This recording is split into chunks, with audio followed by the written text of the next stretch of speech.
Hello friends, welcome back to the my new video guys and my YouTube channel. Today guys, we are going to talk about how to change phone sleep time in Tecno phone device.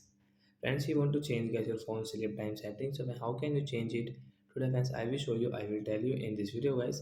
So before starting video friends, first of all guys, subscribe the channel guys, click the bell icon and like the video.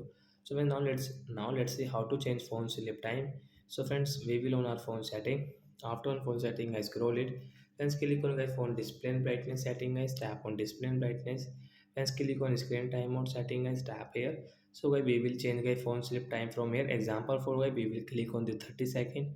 So guys after 30 second phone will sleep automatic wait and watch. So while I'm going to pause video for only 15 second guys. So friends now you can see guys his phone is going to sleep just only second.